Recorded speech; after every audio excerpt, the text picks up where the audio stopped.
Siéntense aquí, cerca. Déjenme contarles la historia de un hombre que llegó a tener todo lo que el mundo considera éxito, y lo perdió todo. Ese hombre fui yo. Me llamo Eduardo, tengo 74 años, y si hay algo que puedo hacer con el tiempo que me queda es evitar que ustedes cometan los mismos errores que casi me costaron lo único que realmente importa. A los 40 años, yo era millonario. Sí, así como lo oyen. Millonario. Tenía una empresa de construcción que levantaba edificios por toda la ciudad. 3 casas, 5 automóviles de lujo, cuentas bancarias que parecían no tener fondo. Usaba trajes que costaban lo que un trabajador ganaba en 6 meses. Comía en los mejores restaurantes. Viajaba a Europa como quien va al mercado de la esquina. El mundo me admiraba. Me señalaban en las calles. Salía en revistas de negocios. El rey Midas de la construcción, me llamaban. Todo lo que tocaba se convertía en oro. Y yo me lo creí. Creí que eso me hacía especial, importante, superior. Tenía una esposa, Mercedes, una mujer hermosa que me había conocido cuando yo no tenía ni para pagar el autobús. Y teníamos un hijo, Miguelito, que en ese entonces tenía apenas 8 años. Un niño de ojos grandes y curiosos que me miraba como si yo fuera el héroe más grande del universo. Pero verán, el dinero es como el vino. En pequeñas cantidades te alegra el corazón. En exceso, te envenena el alma. Y yo bebí de ese vino hasta embriagarme completamente. Diciembre del 87. Navidad se acercaba y yo estaba cerrando el negocio más grande de mi vida. Un complejo de torres en el centro que me convertiría no solo en millonario, sino en multimillonario. Mi mente estaba completamente enfocada en esos contratos, en esas reuniones, en esos números que bailaban en mi cabeza como promesas de un futuro dorado. Mercedes me recordaba cada día: Eduardo, Miguelito quiere que vayas a su obra de Navidad en la escuela. Está tan emocionado. Le tocó ser el arcángel Gabriel. Y yo respondía, sin siquiera levantar la vista de mis papeles: sí, allí estaré. Pero en mi interior ya sabía que no iría. Tenía una reunión importante ese día. Papá, me decía Miguelito cada noche, trepándose a mi regazo cuando yo revisaba documentos en casa, ¿me vas a ver en la obra? Voy a tener alas grandes y todo. Lo abrazaba distraídamente, más pensando en los contratos que en sus palabras. Claro que sí, campeón. Papá siempre estará ahí para ti. Mentiras. Mentiras que me decía a mí mismo para calmar la conciencia. La obra escolar era un 23 de diciembre a las 6 de la tarde. Mi reunión de negocios estaba programada para las 5. «¿Alcanzas a llegar?», me dijo Mercedes esa mañana, con una súplica apenas disimulada en su voz. «Eduardo, por favor. Es importante para él. Es importante para nosotros». Lo sé, respondí, ajustándome la corbata italiana que costaba más que el salario mensual de mi chofer. Termino rápido la reunión y voy directo. No te preocupes.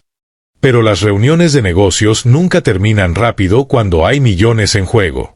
A las 6, yo todavía estaba sentado en esa oficina de lujo, negociando porcentajes y condiciones. A las 7, estaba firmando papeles. A las 8, estaba brindando con champán francés por el éxito del negocio. Cuando finalmente miré mi reloj, eran las 9 de la noche. La obra había terminado hacía horas. Llamé a Mercedes. Ella no contestó. Llamé 5, 6, 7 veces. Nada. Llegué a casa pasadas las 10. La casa estaba oscura, en silencio. Mercedes estaba sentada en la sala, sin luces encendidas, mirando la pared. No lloró cuando me vio entrar. No gritó. No me reclamó. Y eso fue peor. Mucho peor. Se quedó esperándote, dijo con una voz tan plana que parecía vacía de toda emoción. Cada vez que salía un padre de la audiencia, él miraba hacia la puerta. Estaba tan seguro de que llegarías. Tan seguro. Los otros niños le preguntaban dónde estabas. Y él les decía: mi papá va a llegar. Mi papá siempre cumple sus promesas.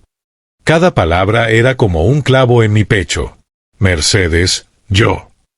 Hizo su parte perfectamente, continuó ella, como si yo no hubiera hablado. Dijo sus líneas sin equivocarse ni una vez. Movió sus alas con tanta gracia. Todos aplaudieron. Y cuando terminó, bajó del escenario y se paró junto a mí, buscándote con los ojos. «Mamá, ¿dónde está papá?» Dijo que vendría. Me senté pesadamente en el sofá. «¿Dónde está? Déjame hablar con él. Le explicaré». «Está dormido». Lloró durante 1 hora hasta quedarse dormido. ¿Y sabes qué me dijo antes de cerrar los ojos? «Mamá, creo que el trabajo de papá es más importante que yo». Tiene 8 años, Eduardo. 8 años y ya aprendió que no es una prioridad para su padre. Esas palabras me atravesaron. Pero, y aquí está la verdad más oscura de todas, no fueron suficientes para cambiarme. El orgullo, el éxito, la ambición, son drogas más poderosas que cualquier cocaína. Te hacen creer que siempre habrá tiempo después. Que los niños no entienden ahora, pero entenderán cuando sean mayores. Que estás construyendo un futuro mejor para ellos. Todas mentiras que nos decimos para justificar nuestro egoísmo. Para compensar mi ausencia, decidí comprarle a Miguelito el regalo de Navidad más espectacular que pudiera imaginar. Gasté $25,000 en juguetes. Sí, $25,000. Llenamos la sala con cajas envueltas hasta el techo. Computadoras, videojuegos, bicicletas, una casa de juegos de 2 pisos para el jardín, todo lo que un niño podría soñar. La mañana de Navidad, Miguelito bajó las escaleras y vio esa montaña de regalos. Esperaba verlo saltar de alegría, gritar de emoción. Pero solo se quedó ahí parado, mirando todo con ojos que no brillaban como debían brillar los ojos de un niño en Navidad. «¿Te gusta, hijo?», pregunté con una sonrisa orgullosa. «Mira todo lo que papá te trajo. Abre el que quieras primero». Se acercó lentamente a las cajas. Abrió una, luego otra, luego otra. Con cada regalo, decía un educado gracias sin emoción real. Mercedes me miraba desde el marco de la puerta con una expresión que no pude descifrar en ese momento. Ahora sé que era lástima. Lástima por mí, por mi ceguera. «Hijo, ¿qué pasa?», pregunté, empezando a sentir una incomodidad creciente. «¿No te gustan los regalos? Puedo comprar otro sí». Miguelito me miró. Ese fue el momento en que vi algo quebrarse en sus ojos. Una inocencia que se perdía, una ilusión que moría. «Papá», dijo con una voz pequeña, «yo solo quería que vinieras a mi obra. Solo quería estar contigo. No necesitaba todo esto». Intenté abrazarlo, pero se apartó suavemente. No con rabia. Con indiferencia. Como quien se aparta de un extraño. Mercedes finalmente habló. «Eduardo, necesitamos hablar. Pero no aquí. No hoy». Esa conversación llegó 2 días después. Y fue cuando mi mundo comenzó a desmoronarse de verdad. «Quiero el divorcio», dijo Mercedes con una calma que solo viene después de meses de llorar en secreto. «No puedo seguir viendo cómo destruyes a nuestro hijo con tu ausencia. Y no puedo seguir destruyéndome yo esperando a un hombre que nunca va a volver porque ese hombre ya no existe». «Mercedes, estás exagerando. Un error no». «¿Un error?». Por primera vez en meses, su voz se elevó. «Eduardo, hace 3 años que no vas a una cena familiar completa. 2 años que no lo llevas al parque. Te has perdido sus cumpleaños, sus festivales escolares, sus primeras palabras en inglés, su primer gol en fútbol. Todo. Te lo has perdido todo. Y lo peor es que ni siquiera te das cuenta». Intenté negociar, como negociaba todo en mi vida. Le ofrecí más dinero, casas más grandes, viajes al extranjero. Y ahí, en ese momento, vi el mayor desprecio que había visto en los ojos de alguien que alguna vez me amó. «Eso», dijo ella, «es exactamente el problema». Se fueron 1 mes después. Mercedes se llevó a Miguelito a vivir con su madre. El juez le dio la custodia completa. Yo tenía derecho a visitas, claro. Pero las visitas eran incómodas, forzadas. Miguelito venía porque tenía que venir, no porque quisiera. Me sumergí más en el trabajo. Si no tenía familia, Al menos tendría éxito. Al menos tendría dinero. Al menos la historia recordaría mi nombre como el gran empresario Eduardo Montero. Pero el universo, o Dios, o el destino, o como quieran llamarlo, tiene formas curiosas de enseñarnos lecciones. En el 92, 5 años después del divorcio, la economía colapsó. La crisis financiera nos golpeó a todos, pero a mí me aplastó. Los préstamos que había tomado para expandir el negocio se volvieron impagables. Los edificios que estaba construyendo quedaron a medias. Los inversionistas huyeron como ratas de un barco que se hunde. En 6 meses, perdí todo. La empresa, las casas, los autos, las cuentas bancarias. Todo. Me declaré en bancarrota. El rey Midas se convirtió en el mendigo Midas. Las mismas revistas que me habían celebrado ahora publicaban artículos sobre mi caída. Los mismos amigos que brindaban conmigo ahora cruzaban la calle para no saludarme. A los 45 años, estaba en la ruina total, viviendo en un departamento de una habitación que apenas podía pagar con trabajos ocasionales. El hombre que había cenado con gobernadores ahora hacía cola en comedores de beneficencia. Y lo más irónico, lo más dolorosamente irónico, en mi peor momento, cuando lo había perdido todo, cuando no tenía nada material que ofrecer, fue cuando más quise estar con mi hijo. Cuando más necesité a mi familia. Pero ya era tarde. Miguelito tenía 13 años. Me veía una vez al mes, por obligación legal. Cuando intentaba hablarle, respondía con monosílabos.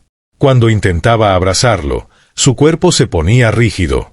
No me odiaba. Eso hubiera sido mejor. Simplemente no sentía nada por mí. Era un extraño que compartía su apellido. Mercedes, en cambio, mostró una dignidad que yo no merecía. Nunca habló mal de mí frente a Miguelito. Nunca usó mi caída para vengarse. Simplemente siguió adelante, criando a nuestro hijo con amor y presencia, las dos cosas que yo nunca le di. Los siguientes 20 años fueron mi travesía por el desierto. Trabajé en lo que pude, albañil, jardinero, vigilante nocturno. Irónico, ¿verdad?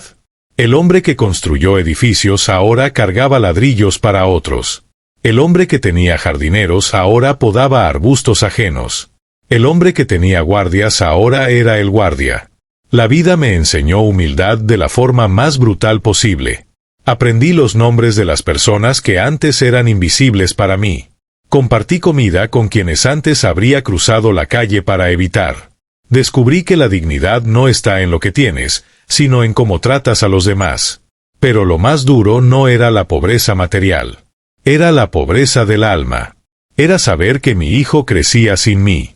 Era recibir invitaciones formales a su graduación de preparatoria, a su graduación universitaria, como si yo fuera un conocido lejano y no su padre. A los 65 años, tuve un infarto. No fue grave, pero fue suficiente para asustarme. Suficiente para hacerme ver que el tiempo se acababa. Que pronto estaría ante mi Creador y tendría que responder por cómo viví mi vida. Miguelito, ya un hombre de 35 años, vino a verme al hospital. Se sentó junto a mi cama con una expresión que no pude leer. No tenías que venir, le dije, mi voz débil. Lo sé, respondió. Silencio. Un silencio pesado como una losa.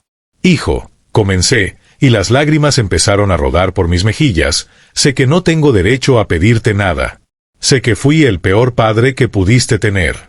Pero antes de morir, necesito que sepas que mi mayor arrepentimiento, mi dolor más profundo, no es haber perdido el dinero. Es haberte perdido a ti. Esperaba rabia, esperaba resentimiento. Lo que no esperaba era lo que vino. Lo sé, papá, dijo simplemente. Mamá me lo ha dicho. Dice que tú no eras malo, solo estabas perdido. Que amabas tu éxito más de lo que te amabas a ti mismo o a nosotros. Ella siempre fue más sabia que yo, admití. Tengo un hijo, dijo entonces. Tiene 7 años. Se llama Eduardo, como tú. Esa revelación me rompió completamente. ¿Tengo un nieto? Sí. ¿Y sabes qué? Cada día, cuando llego del trabajo, no importa qué tan cansado esté, juego con él. Leo con él. Escucho sus historias del colegio. Porque aprendí de tus errores, papá. Aprendí exactamente qué no hacer. Esas palabras, que podrían sonar crueles, en realidad fueron un regalo. Porque significaban que algo bueno había salido de mis errores. Mi fracaso como padre le había enseñado a ser un buen padre. ¿Puedo conocerlo?, pregunté, casi sin atreverme a esperar un sí. Miguelito me miró largo rato. Vi la batalla interna en sus ojos. El niño herido que todavía vivía en él contra el hombre que había aprendido a perdonar. No lo sé, dijo honestamente. No sé si estoy listo para eso. No sé si él está listo. Entiendo, respondí, y realmente lo entendía. No tenía derecho a pedir más. Pero algo cambió ese día. Miguelito empezó a visitarme más seguido. Conversaciones cortas al principio, incómodas. Pero poco a poco, muy poco a poco, comenzamos a construir algo nuevo. No podíamos recuperar lo perdido. Esos años, esas navidades, esos partidos de fútbol, esas obras escolares, se habían ido para siempre. Pero quizás podríamos construir algo diferente. Un año después, en Navidad, sonó el timbre de mi humilde departamento. Abrí la puerta y ahí estaba Miguelito. Y junto a él, un niño de ojos grandes y curiosos que me miraba con la misma inocencia que alguna vez vi en los ojos de su padre. «Abuelo», dijo Miguelito, «quiero presentarte a tu nieto, Eduardito». Me arrodillé, las rodillas crujiendo de viejo, y miré a ese niño. Vi en él una segunda oportunidad. No para ser el padre que no fui, eso era imposible. Pero quizás para ser el abuelo que sí podía ser. «Hola, Eduardito», dije con voz temblorosa. «Hola, abuelo. Papá dice que antes eras muy rico, pero ahora vives en un departamento pequeño. Dice que no importa porque lo que importa es el corazón». Miré a Miguelito, y en sus ojos vi, no perdón completo, quizás eso nunca llegaría. Pero vi algo parecido a la paz. A la aceptación. Esa Navidad, la pasamos juntos. No había montañas de regalos. Cené espagueti que Miguelito cocinó en mi pequeña cocina. Jugamos juegos de mesa viejos. Eduardito se sentó en mi regazo y me contó de su escuela, de sus amigos, de sus sueños. ¿Y saben qué? Fue la mejor Navidad de mi vida. Porque finalmente entendí lo que Mercedes me había intentado decir 30 años atrás. Lo que Miguelito había intentado decirme cuando tenía 8 años. Que la presencia vale más que cualquier presente. Que el tiempo es el único regalo que realmente importa. Esa noche, cuando se fueron, Miguelito se detuvo en la puerta. «Papá», dijo. Era la primera vez en décadas que me llamaba así sin formalidad. «Gracias por hoy». Eduardito se divirtió mucho. «Gracias a ti», respondí, «por darme esta oportunidad que no merezco». «Todos merecemos segundas oportunidades», dijo. «Aunque sea tardías». Han pasado 9 años desde entonces. Tengo 74 años ahora. Miguelito y yo no tenemos la relación que pudimos haber tenido. Hay heridas que, aunque sanen, dejan cicatrices. Pero tenemos algo. Y ese algo es más de lo que merecía. Eduardito viene a visitarme cada domingo. Me cuenta sus cosas. Le cuento historias de cuando era joven, omitiendo cuidadosamente los años de mi locura millonaria. Le enseño cosas simples, a amarrar nudos, a jugar ajedrez, a hacer aviones de papel. Un domingo, me preguntó, «Abuelo, papá dice que antes eras millonario. ¿Es verdad?»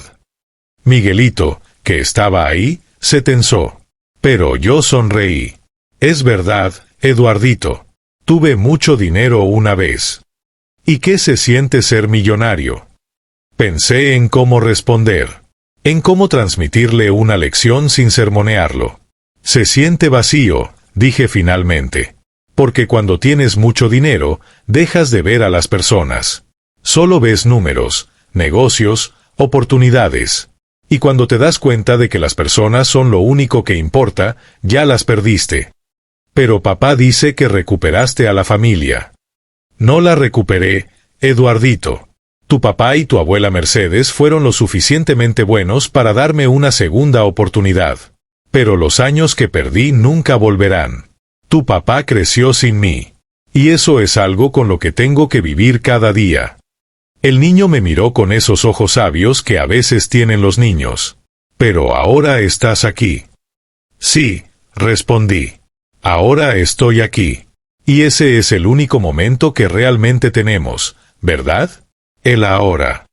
Después de que se fueron, me quedé sentado en mi viejo sillón, mirando por la ventana. Este departamento de un cuarto es más pequeño que el baño de mi antigua mansión. No tengo auto. Viajo en autobús. Como comida simple. Uso ropa de segunda mano. Pero ¿saben qué? Soy más rico ahora que cuando tenía millones. Porque tengo algo que el dinero nunca pudo comprarme: paz. Tengo relaciones reales, aunque tardías. Tengo un propósito: ser mejor hoy de lo que fui ayer. Cada domingo, cuando Eduardito se va, me da un abrazo. Te quiero, abuelo, me dice. Y esas 3 palabras simples valen más que todos los millones que alguna vez tuve. Miguelito, antes de irse, siempre me pregunta si necesito algo. No en tono de lástima, sino de cuidado genuino. Estoy bien, hijo, le respondo. Y es verdad. Estoy bien por primera vez en décadas. Mercedes, mi ex-esposa, también viene a visitarme a veces. Ya no hay romance entre nosotros, eso murió hace mucho. Pero hay respeto. Hay incluso algo parecido a la amistad. ¿Te arrepientes?, me preguntó una vez. Cada día, respondí honestamente. Pero el arrepentimiento solo sirve si te cambia. Y me cambió. Tarde, pero me cambió. Ahora, mientras les cuento esta historia, quiero que entiendan por qué la comparto. No es para que sientan lástima por mí. No es para justificar mis errores. Es para que no los repitan. Veo a tantos hombres y mujeres hoy, jóvenes, llenos de ambición, persiguiendo el éxito como yo lo perseguí. Veo cómo sacrifican tiempo con sus hijos por una reunión más. Cómo se pierden las cenas familiares por un proyecto laboral. Cómo creen que el amor se demuestra con regalos caros en lugar de presencia constante. Y quiero gritarles: paren. No sigan ese camino. Porque al final de ese camino, solo hay vacío y arrepentimiento. El éxito profesional no es malo. El dinero no es malo. La ambición no es mala. Lo malo es cuando estas cosas se convierten en tu Dios. Cuando sacrificas en su altar lo único que realmente importa, las personas que amas. Yo tuve millones a los 40. Hoy no tengo nada material. Pero he aprendido la lección más importante de todas, que la verdadera riqueza no se mide en lo que tienes en el banco, sino en la calidad de tus relaciones. En las sonrisas de tus hijos. En los abrazos de tus nietos. En saber que cuando mueras, habrá personas que realmente llorarán tu ausencia, no tu dinero. Miguelito me dijo hace poco: papá, voy a ser honesto. No puedo olvidar cómo fue mi infancia. No puedo pretender que no dolió. Pero he elegido perdonarte porque guardar ese rencor me lastimaba más a mí que a ti. Y porque quiero que Eduardito conozca a su abuelo, no al fantasma de quien fuiste. Ese perdón que no merecía pero que recibí de todos modos, es el regalo más grande que he recibido. Y la forma de honrarlo es siendo cada día un mejor hombre. Un mejor abuelo. Una mejor persona. Si pudiera hablar con el Eduardo de 40 años, con ese joven arrogante que creía que el dinero era lo más importante, le diría: detente. Mira a tu hijo. Mira a tu esposa. Ellos son tu verdadera fortuna. Todo lo demás es temporal. Esto es eterno. Pero no puedo hablar con ese Eduardo. Solo puedo hablarles a ustedes. No esperen a perderlo todo para valorar lo que tienen. No esperen a estar solos para darse cuenta de la importancia de la familia. No esperen a ser viejos para entender que el tiempo es el único recurso que no se puede recuperar. Cada momento que no pasan con sus hijos es un momento perdido para siempre. Cada cena familiar que se saltan es un recuerdo que nunca se creará. Cada después que dicen es una promesa que quizás nunca cumplan. Yo fui millonario a los 40. Hoy no tengo nada material. Pero tengo la sonrisa de mi nieto cada domingo.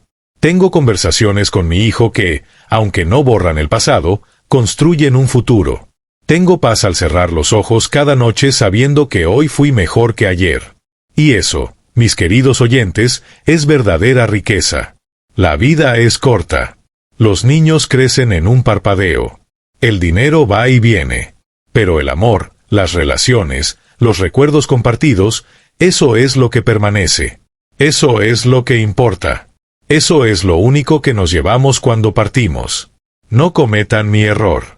No sacrifiquen lo permanente por lo temporal. No cambien el amor por el oro. Porque al final, cuando estén solos contando sus errores como yo cuento los míos, se darán cuenta de que el oro nunca los abrazó, nunca los llamó papá o mamá, nunca los extrañó cuando no estuvieron. Esa es mi historia. Esa es mi lección. Aprendida tarde, pagada cara, pero finalmente entendida. Que no sea en vano. Que mi caída sirva para que otros no caigan. Que mi error ilumine el camino correcto para ustedes. Vivan. Estén presentes. Porque al final, la única riqueza que importa es la que se mide en abrazos, no en billetes. En presencia, no en presentes. En tiempo compartido, no en tiempo trabajado. Y eso, queridos míos, lo aprendí cuando ya no era millonario. Cuando lo había perdido todo. Y descubrí que solo entonces, en la pobreza material, encontré la verdadera riqueza. No esperen a perderlo todo para encontrarlo todo. Aprendan de mi error. Por favor. Porque el tiempo no perdona. Y las segundas oportunidades, aunque posibles, nunca reemplazan las primeras que desperdiciamos. Que Dios los bendiga. Y que nunca tengan que aprender esta lección de la forma dolorosa en que yo la aprendí. Ahora vayan. Abracen a sus hijos. Besen a su esposa o esposo. Apaguen el teléfono. Cierren la laptop. Y estén presente. Completamente presente. Ese es el mejor regalo que pueden dar. Y créanme, después de haberlo perdido todo, sé de lo que hablo.